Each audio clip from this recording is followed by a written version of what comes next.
आज का हमारा टॉपिक है introduction to endocrinology chapter number 75 है। ठीक है, तो सबसे पहले इसमें आता है हमारे पास topic coordination of the body function, यानी कि बॉडी फंक्शन में किस तरह कोऑर्डिनेशन होती है केमिकल मैसेंजर के थ्रू। ठीक है, हमारे पास ये 6 तरीक़ों से होती है। सबसे पहले न्यूरोट्रांसमीटर कोई आ सकता है, ठीक है, जो कि एक्सॉन टर्मिनल से रिलीज़ होगा, सिनेप्टिक जंक्शंस में आएगा और आगे जो होगा नर्व सेल फंक्शन को कंट्रोल करेगा। दूसरा हमारे पास एंडोक्राइन हार्मोन्स आ सकते हैं। ठीक है, अब एंडोक्राइन हार्मोन्स जो होते हैं ग्लैंड्स के ज़रिए आते हैं और ब्लड के अंदर चले जाते हैं, ब्लड से आगे टारगेट सेल तक इफ़ेक्ट करते हैं। 2 हो गए। तीसरा हमारे पास आता है न्यूरो एंडोक्राइन हार्मोन्स। अब जो न्यूरो एंडोक्राइन हार्मोन्स जो होते हैं वो हमारे पास न्यूरॉन से आते हैं और सर्कुलेटिंग ब्लड के अंदर चले जाते हैं, फिर ये टारगेट सेल पर इफ़ेक्ट करते हैं। 3 हो गए। चौथे नंबर पर जो चीज़ आती है वो पैराक्राइंस होती है। पैराक्राइंस ये होता है कि एक्स्ट्रा सेलर फ्लूइड से हमारे पास आते हैं और अफेक्ट करते हैं। उसके बाद हमारे पास ऑटोक्राइंस होते हैं। ऑटोक्राइंस जो होते हैं वो हमारे पास सेल्स जो होता है उनको सिक्रेट करता है एक्स्ट्रा सेलर फ्लूइड के अंदर, और फिर वो सेल के जिस सेल ने उनको पैदा किया होता है ना, जिस सेल से वो प्रोड्यूस होते हैं उन्हीं पर इफ़ेक्ट करते हैं। छठे नंबर पर होता है साइटोकाइनेज।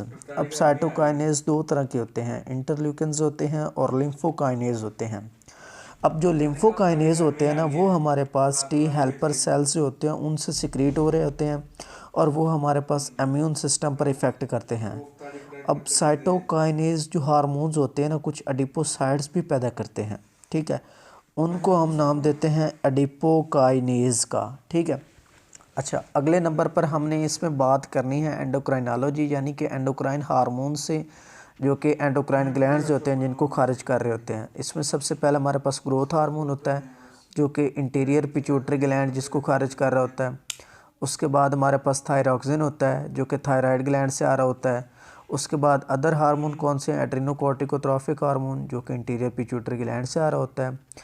इसके अलावा इसने हमारे पास स्टिमुलेट करना होता है एड्रिनल कॉर्टेक्स को, ताकि वो हमारे पास एड्रीनो कॉर्टिकल हार्मोन को खारिज करे। ये आगे हम पढ़ेंगे। उसके बाद हमारे पास ओवरियन हार्मोन्स आ जाता है जो कि हमारे पास फीमेल सेक्स आर्गन पे इफ़ेक्ट करता है, और secondary sexual characters of the female body पर भी इसका इफ़ेक्ट आ रहा होता है।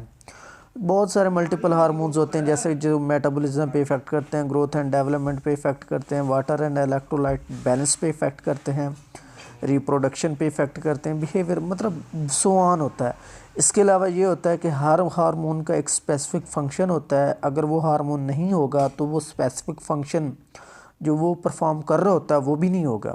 फॉर एग्ज़ाम्पल मतलब ग्रोथ हार्मोन की अगर डेफिशिएंसी हो जाती है ना तो बंदे का जो स्ट्रेचर है, कद है, वो शॉर्ट रह जाएगा। इसी तरह अगर थायरॉक्सिन और ट्राई आयोडोथेरोन ही नहीं होगा ना तो हमारे पास वो थायराइड ग्लैंड्स के जो केमिकल रिएक्शन होते हैं वो स्लगिश हो जाएंगे और पर्सन जो होगा वो खुद भी स्लगिश हो जाएगा, सुस्त हो जाएगा।